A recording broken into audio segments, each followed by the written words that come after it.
Hello everyone, welcome to my channel. BPSC शिक्षक भर्ती second phase की वैकेंसी आई हुई है। इसमें 40 नंबर समान अध्ययन का क्वेश्चन पूछा जाता है। मोस्ट इंपॉर्टेंट क्वेश्चन है एग्जाम्स के लिए। अगर आप चैनल पर नए हैं तो चैनल को सब्सक्राइब कर लीजिए, क्योंकि इस चैनल पर डेली प्रैक्टिस सेट करवाई जाती है। चलिए इसका पहला प्रश्न देखते हैं। पहला प्रश्न, भारत के धार्मिक विविधता के संदर्भ में निम्न कथनों पर विचार कीजिए। पहला है, संसार में 8 मुख्य धर्म हैं, भारत में उन 8 धर्मों के अनुयायी रहते हैं, तो सही है। दूसरा है, भारत में हिंदू धर्म को मानने वालों की संख्या सर्वाधिक है, ये भी सही है। तीसरा है, भारत का दूसरा बड़ा धार्मिक समुदाय मुस्लिम है, तो ये भी सही है। तो इसमें से तीनों सही हैं, तो इसका राइट आंसर हो जाएगा ऑप्शन नंबर बी। संसार में मुख्य धर्मों की कुल संख्या 8 है, जिसमें से सभी धर्मों के अनुयायी भारत में निवास करते हैं। 2011 के जनसंख्या के आंकड़ों के अनुसार भारत में हिंदू धर्म को मानने वालों की जनसंख्या 79.8% है। और भारत का दूसरा बड़ा धार्मिक समुदाय जो है 14.2% के साथ मुस्लिम का है। ईसाइयों का जनसंख्या है 2.3% और सिखों की संख्या है 1.7% है। तो सबसे ज़्यादा जनसंख्या जो है हिंदू का है, फिर उसके बाद मुस्लिम का है, फिर ईसाई का है, फिर सिख का है और फिर बौद्ध का है और सबसे लास्ट में जैन का है। तो इसका जो राइट आंसर हो जाएगा ऑप्शन नंबर हो जाएगा बी। नेक्स्ट क्वेश्चन है, दक्षिण अफ्रीका में लोकतंत्र स्थापित करने के लिए चले संघर्षों के संदर्भ में कौन सा कथन असत्य है। इसमें पूछा गया कौन सा कथन असत्य है, यानी कि गलत है। तो ए है, रंगभेद कानून के अनुसार श्वेत अश्वेत भारतीयों व अन्य प्रजातियों को एक दूसरे से संबंध बनाने की इजाज़त नहीं थी, तो सही है। बी है, अफ्रीकी राष्ट्रीय कांग्रेस और उनके नेता नेल्सन मंडेला ने रंगभेद के खिलाफ लंबे समय तक आंदोलन किया था, ये भी सही है। तीसरा है, सी है, अश्वेत लोगों को वोट देने का अधिकार नहीं था, तो ये भी सही है। चौथा है, दक्षिण अफ्रीका 1995 लोकतांत्रिक देश बना था, तो इसे पूछा गया है असत्य है। तो जो असत्य है इसका जो राइट आंसर हो जाएगा ऑप्शन नंबर डी हो जाएगा। ये 1995 लोकतांत्रिक देश नहीं बना था, 1994 में बना था। तो राइट आंसर हो जाएगा ऑप्शन नंबर डी। नेक्स्ट है, हिंदू उत्तराधिकार संशोधन अधिनियम 2005 से संबंधित निम्नलिखित कथनों पर विचार कीजिए। तो पहला है, इस कानून के मुताबिक बेटे बेटियों और उनकी मां को जमीन में बराबर हिस्सा मिलता था। दूसरा, यह कानून सभी राज्यों और केंद्र शासित प्रदेश में भी लागू होगा। तीसरा, यह कानून सभी धर्मों की महिलाओं को उत्तराधिकारी संबंधित मामलों में न्याय दिलाता है। तो इसमें जो पूछा है कथनों पर, और इसमें पूछा गया सत्य नहीं है, उपर्युक्त कथनों में से कौन सा सत्य नहीं, गलत पूछा है। तो गलत जो हो जाएगा केवल थर्ड हो जाएगा, राइट आंसर हो जाएगा सी। इसमें यह कानून सभी धर्मों की महिलाओं को उत्तराधिकारी से संबंधित मामलों में न्याय नहीं दिलाता, केवल हिंदू को दिलाता है, राइट आंसर हो जाएगा सी। नेक्स्ट है, भारतीय संविधान में राज्य शब्द के संदर्भ में निम्नलिखित कथनों पर विचार कीजिए। तो इसका देखते हैं, और इधर कथन दिया गया है, प्रयुक्त कथनों में से कौन सा कथन सही है पूछा है।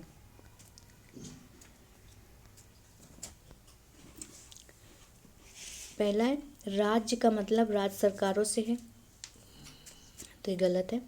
दूसरा है, राज्य एक ऐसी राजनीतिक संस्था होती है जो निश्चित भूभाग में रहने वाले संप्रभु लोगों का प्रतिनिधित्व करती है। और तीसरा है, राज्य की परिभाषा अनुच्छेद 13 में दी गई है, तो ये 12 में दी गई है, अनुच्छेद 13 में नहीं दी गई है। इसमें पूछा गया कौन सा सही है, तो केवल सेकंड सही है, राइट आंसर हो जाएगा ऑप्शन नंबर बी, केवल सेकंड सही है। नेक्स्ट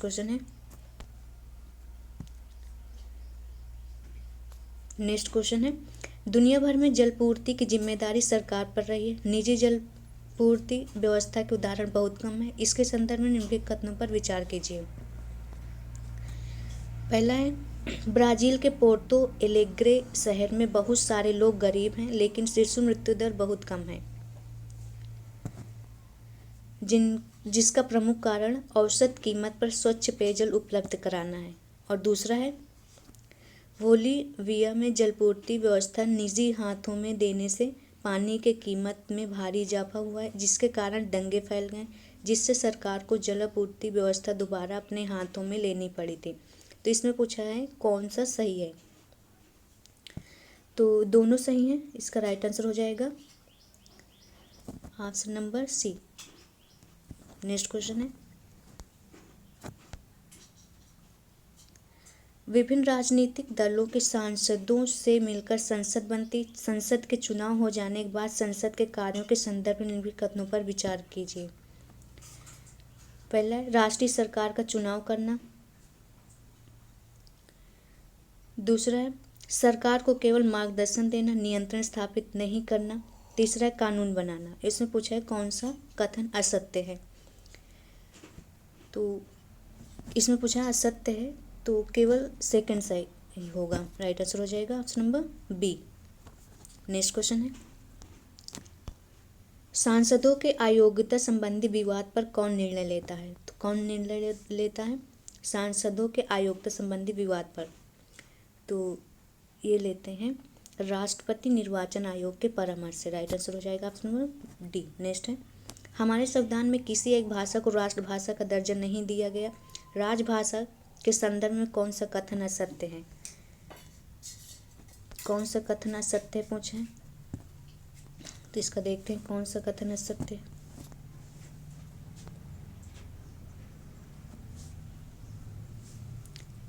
संविधान के भाग 17 में अनुच्छेद 343 से 351 तक में राजभाषा का प्रावधान किया गया है, सही है। हिंदी भाषा को राजभाषा माना गया है, लेकिन यह सिर्फ 40% लोगों की भाषा है, सही है। सी है 8वीं अनुसूची में संविधान द्वारा मान्यता प्राप्त भाषा की चर्चा है, भी सही है। मूल संविधान में 8वीं अनुसूची में कुल 18 भाषाएं शामिल हैं, तो 18 नहीं है पर 14 भाषाएं शामिल हैं, तो राइट आंसर हो जाएगा ऑप्शन नंबर डी। इसमें असत्य पूछा था, डी हो जाएगा। नेक्स्ट क्वेश्चन है,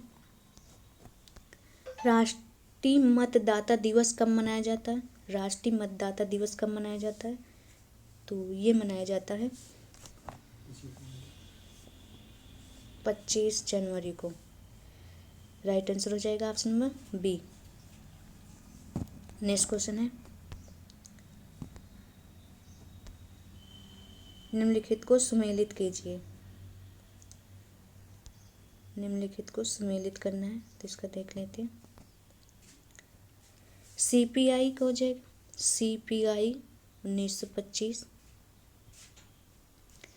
सीपीएम का हो जाएगा 1964, AIADMK का हो जाएगा 1972, तेलुगु देशम का हो जाएगा 1982, तो इसका राइट आंसर हो जाएगा option number A. Next question है, वर्तमान में भारत में कुल कितनी राष्ट्रीय पार्टियां हैं, कुल कितनी राष्ट्रीय पार्टियां हैं, तो 6 हैं। राइट आंसर हो जाएगा option number C. Next question है, भारतीय संविधान का अनुच्छेद 249 संबंधित है, तो किससे संबंधित है, भारतीय संविधान का अनुच्छेद 249 संबंधित है, तो किससे संबंधित है, ये संबंधित है राजसूची के विषयों से संबंध है, से संसद की विधायी शक्तियों से है। राइट आंसर हो जाएगा डी। नेक्स्ट है, भारतीय संविधान का कौन सा अनुच्छेद राष्ट्रपति को नियंत्रक एवं महालेखा परीक्षक को नियुक्त करने की शक्ति प्रदान करता है, कौन सा अनुच्छेद है, तो ये है अनुच्छेद 148। राइट आंसर हो जाएगा ए। नेक्स्ट है, भारत में न्यायिक सक्रियता संबंधित है, तो किससे संबंधित है, ये संबंधित है जनहित याचिका से। राइट आंसर हो जाएगा बी। नेक्स्ट क्वेश्चन है,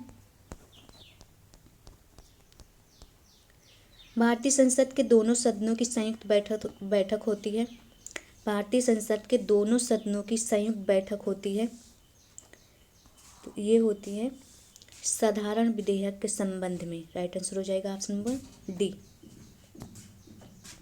नेक्स्ट है, भारत के राष्ट्रपति के निर्वाचन संबंधित वादों को सुलझाता है, तो कौन सुलझाता है, यह सुलझाता है भारत का सर्वोच्च न्यायालय। राइट आंसर हो जाएगा ऑप्शन नंबर बी। अनुच्छेद 71 में कहा गया है कि राष्ट्रपति और उपराष्ट्रपति के चुनाव संबंधी विवादों का विनिश्चय उच्चतम न्यायालय द्वारा किया जाएगा, इसका निर्णय अंतिम निर्णय होगा। राइट आंसर हो जाएगा बी। नेक्स्ट है, भारत के संविधान का कौन सा अनुच्छेद यह व्यवस्था करता है कि राष्ट्रपति मंत्रिमंडल समूह के सहायता और सलाह के बिना कार्य नहीं कर सकता है, तो कौन, इसका राइट आंसर हो जाएगा ऑप्शन नंबर डी अनुच्छेद 74। नेक्स्ट, भारत के सर्वोच्च न्यायालय में न्यायाधीशों की संख्या बढ़ाने की शक्ति निहित है। तो किस में निहित है? ये निहित है संसद में। राइट आंसर हो जाएगा ऑप्शन नंबर ए। नेक्स्ट है, जिला और सत्र न्यायाधीश किसके सीधे नियंत्रण में कार्य करता है? तो किसके नियंत्रण में कार्य करता है? ये करता है राज्य का उच्च न्यायालय। राइट आंसर हो जाएगा ऑप्शन नंबर डी। नेक्स्ट है, न्यायिक पुनर्अवलोकन की अवधारणा की उत्पत्ति किस देश से हुई है? न्यायिक पुनर्अवलोकन की अवधारणा की उत्पत्ति किस देश से हुई है? तो ये हुई है संयुक्त राष्ट्र अमेरिका से। नेक्स्ट है, नेक्स्ट क्वेश्चन है, न्यायपालिका के कार्यों के संदर्भ में निम्नलिखित कथनों पर विचार कीजिए। इसमें पूछा गया कौन सा असत्य है? कौन सा असत्य है?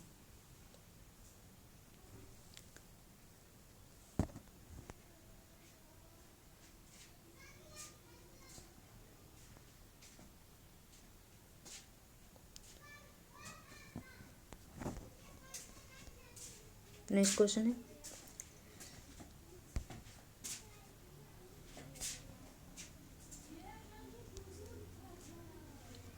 प्रथम सूचना रिपोर्ट MIR के संदर्भ में लिखे कथनों पर विचार कीजिए।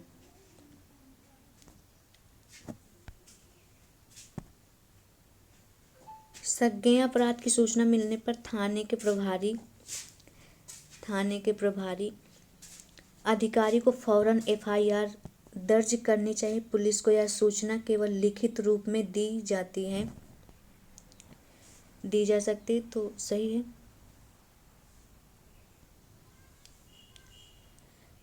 दूसरा है, FIR में आमतौर पर वारदात की तारीख, समय और स्थान का उल्लेख किया जाता है। तीसरा, इसमें मूल तथ्यों घटनाओं का विवरण सहित अपराधियों का पता और गवाहों का भी उल्लेख किया जाता है।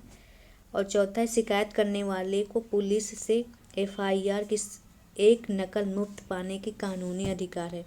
तो इसमें पूछा गया है कौन सा सही है? इसमें से पहला गलत हो जाएगा और 2, 3, 4 सभी सही हैं। तो इसका राइट आंसर हो जाएगा ऑप्शन नंबर सी। नेक्स्ट है, निम्नलिखित कथनों पर विचार कीजिए। पहला, अफ्रीका राष्ट्रीय कांग्रेस के नेता नेल्सन मंडेला ने रंगभेद के खिलाफ बहुत लंबा संघर्ष किया था।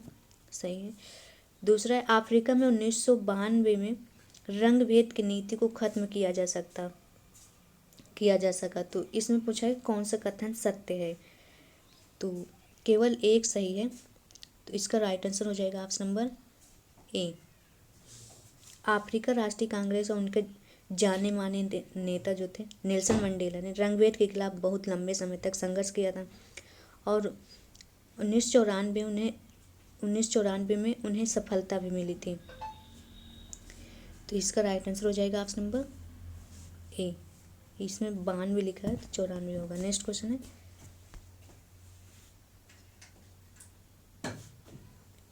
नेक्स्ट है, द्वितीय पिछड़ा वर्ग आयोग से संबंधित कथनों पर विचार कीजिए। 1978 में BP मंडल की अध्यक्षता में द्वितीय पिछड़ा वर्ग आयोग का गठन किया गया था। दूसरा है, इस आयोग ने अपनी रिपोर्ट में सरकारी नौकरियों में सामाजिक और शैक्षणिक रूप से पिछड़े वर्गों के लिए 25% आरक्षण देने की सिफारिश की गई थी। तो इसमें पूछा गया कौन सा असत्य है? तो दोनों असत्य हैं। राइट आंसर हो जाएगा सी। नेक्स्ट है, महिलाओं के घरेलू और देखभाल के काम को कम महत्व देना स्त्रियों और पुरुषों के बीच असमानता की एक बड़ी सामाजिक व्यवस्था का मार्ग है। सरकार और संगठनों के द्वारा इसके लिए किए गए उपायों के संदर्भ में निम्न कथनों पर विचार कीजिए।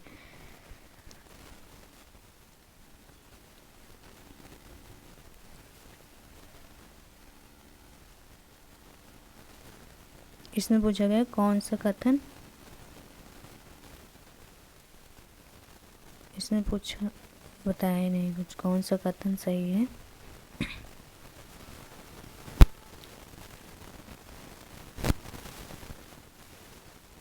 पहला है, भारतीय संविधान में व्यवस्था की गई स्त्री या पुरुष के आधार पर भेदभाव नहीं किया जा सकता। दूसरा है, शासन ने एक कानून बनाया है जिसके तहत यदि किसी संस्था में महिला कर्मचारियों की संख्या 30 से अधिक है तो उसे वैधानिक रूप से बालवाड़ी गृह की सुविधा दी जाएगी। तीसरा है, पूरे देश के कई गांवों में शासन ने आंगनवाड़ियों और बालवाड़ियाँ खोली हैं। और चौथा है, संयुक्त राष्ट्र द्वारा घोषित 17 सतत विकास लक्ष्यों में 7वां लक्ष्य लैंगिक समानता का घोषित किया गया है। तो इसमें पूछा गया है कौन सा सही है, तो इसका जो राइट आंसर हो जाएगा ऑप्शन नंबर हो जाएगा डी। नेक्स्ट क्वेश्चन है, निम्नलिखित में से भारत के किस प्रधानमंत्री ने भारत की पहली गठबंधन सरकार का नेतृत्व किया था? तो किसने किया था? तो ये किया था मोरारजी देसाई ने। राइट आंसर हो जाएगा ऑप्शन नंबर डी। नेक्स्ट है, भारत के संविधान के अनुसार संघीय मंत्रिपरिषद उत्तरदायी हैं। तो ये है लोकसभा के प्रति। राइट आंसर हो जाएगा option number B. Next question है, निम्न वाक्यों को ध्यान से पढ़िए। पहला है, मंत्रिपरिषद लोकसभा के प्रति सामूहिक रूप से उत्तरदायी है। दूसरा, इस सिद्धांत के अनुसार मंत्रिपरिषद संसद की कार्यकारी समिति। तो इसमें पूछा गया है सही कथन, तो इसका हो जाएगा दोनों सही। राइट आंसर हो जाएगा बी। नेक्स्ट है, संसदीय सरकार में कार्यपालिका की वास्तविक शक्तियाँ किस में निहित हैं?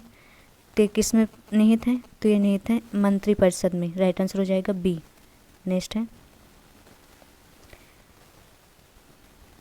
निम्नलिखित में से किन सिद्धांतों के आधार पर भारत में संसदीय शासन प्रणाली वाली सरकार कार्य करती है? पहला है, नाम मात्र का कार्यकारी अध्यक्ष। बी है, कार्यकारिणी का निम्न सदन के प्रति उत्तरदायित्व। सी, उत्तर उपराष्ट्रपति की उच्च सदन की अध्यक्षता। और डी, मंत्रिपरिषद में वास्तविक कार्यकारी अधिकारों का होना। तो इसका जो राइट आंसर हो जाएगा ऑप्शन नंबर हो जाएगा ए बी डी। सी नहीं होगा, ए बी डी हो जाएगा। नेक्स्ट क्वेश्चन है, सामूहिक उत्तरदायित्व की विशेषता किस शासन पद्धति में पाई जाती है? तो ये किस में पाई जाती है? संसदीय में। राइट आंसर हो जाएगा ऑप्शन नंबर बी। नेक्स्ट है, भारत में संघीय संसद के लिए प्रथम आम निर्वाचन हुआ था। तो ये कब हुआ था? ये हुआ था 1952 में। राइट आंसर हो जाएगा option number A. Next question है, निम्नलिखित में से किसका अध्यक्ष प्रधानमंत्री है? प्रधानमंत्री नहीं है। राइट आंसर हो जाएगा ऑप्शन नंबर बी, वित्त आयोग का नहीं है।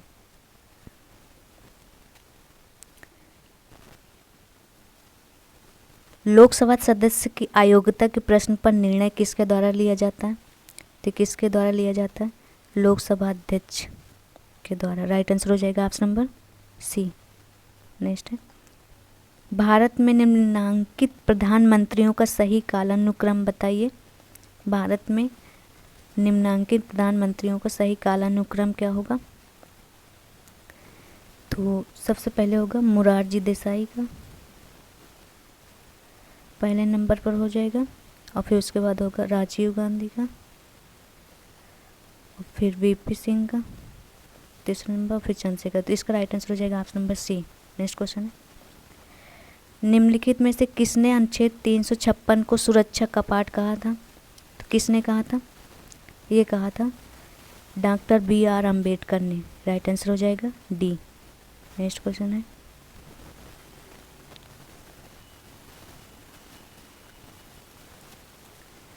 कथन है, दलित एक ऐसा शब्द है जो निचली कही जाने वाली जातियों के लोग स्वयं को संबोधित करते हैं, करने के लिए प्रयोग में लाते हैं। दलित का अर्थ होता है कुचला हुआ या टूटा हुआ।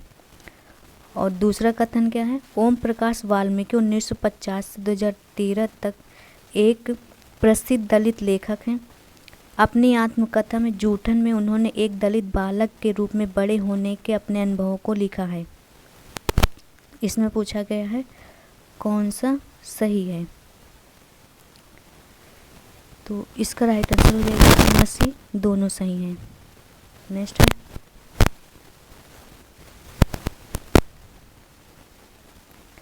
कथन दिया है, हमारे संविधान के अनुसार लोगों के हित को सुनिश्चित करना और सबको स्वास्थ्य सेवाएं प्रदान करना सरकार का प्राथमिक कर्तव्य है। दूसरा कथन है, भारतीय संविधान के स्वास्थ्य का अधिकार हमारा मौलिक अधिकार है। स्वास्थ्य के अधिकार को जीवन के अधिकार अनुच्छेद 21 के अंतर्गत सम्मिलित माना गया है।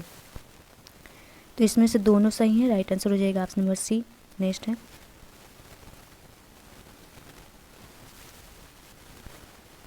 नेक्स्ट क्वेश्चन है,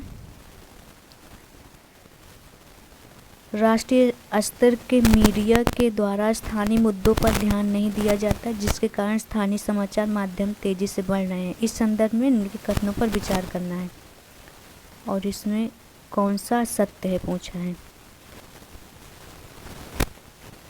तो पहला है,